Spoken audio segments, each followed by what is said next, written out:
Season's greetings. Welcome to the holiday edition of Noir Alley. I'm your host, Eddie Muller.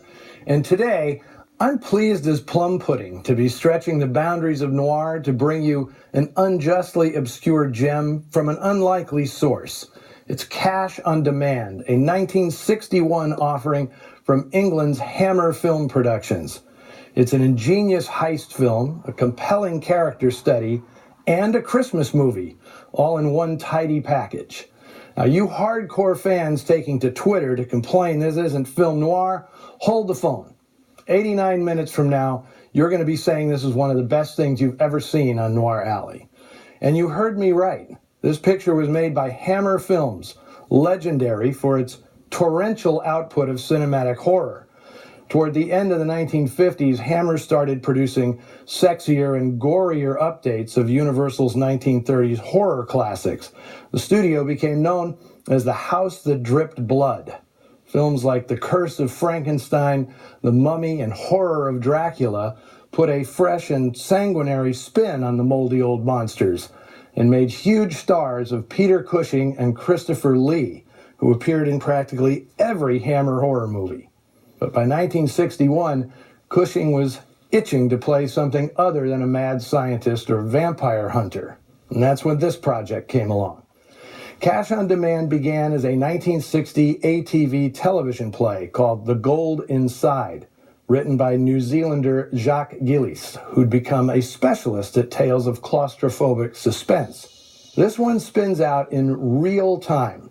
Keep an eye on the clocks on the movie's single set, a suburban bank just before Christmas holiday.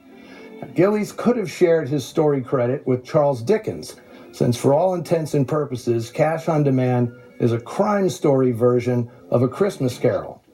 Ebenezer Scrooge is bank manager Harry Fordyce, memorably played by Peter Cushing as a mirthless martinet begging for comeuppance.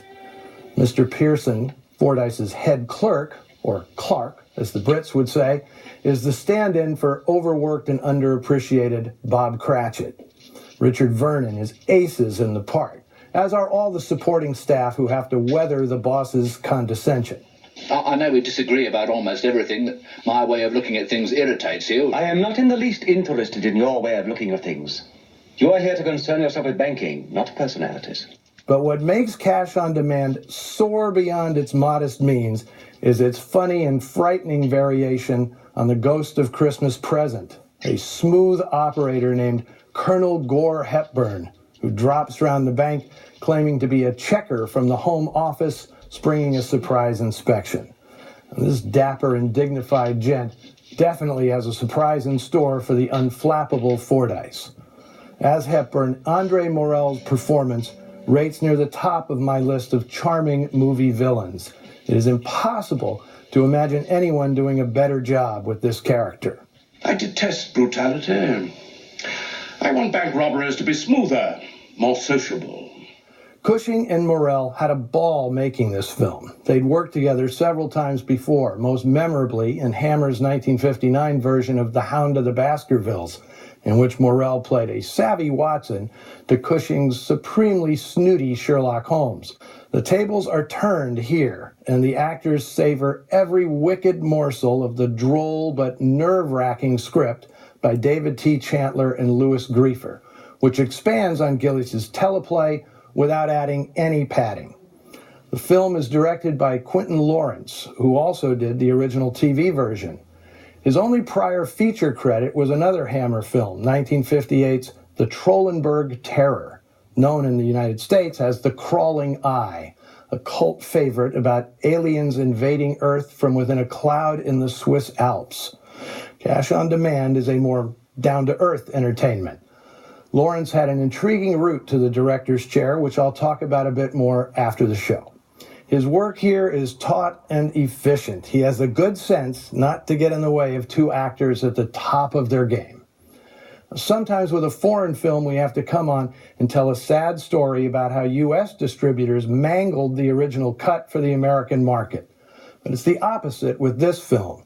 Allegedly, Hammer made it in 1961 for only 37,000 pounds, a little over $100,000 in U.S. dollars at that time.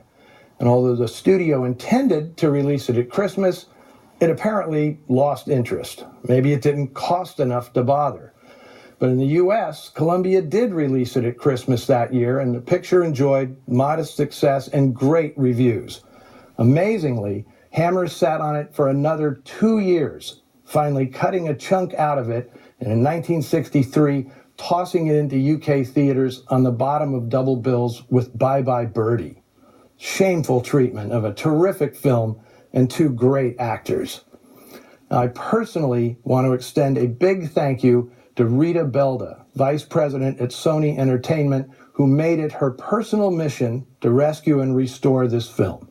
She's the one who turned me onto it, and I've been thrilled to introduce it to scores of new fans at film festivals over the past several years, even if it's not truly film noir. It is, however, one of my new favorite Christmas movies, and I hope you dig it as much as I do. Here are Peter Cushing and Andre Morel in Cash on Demand.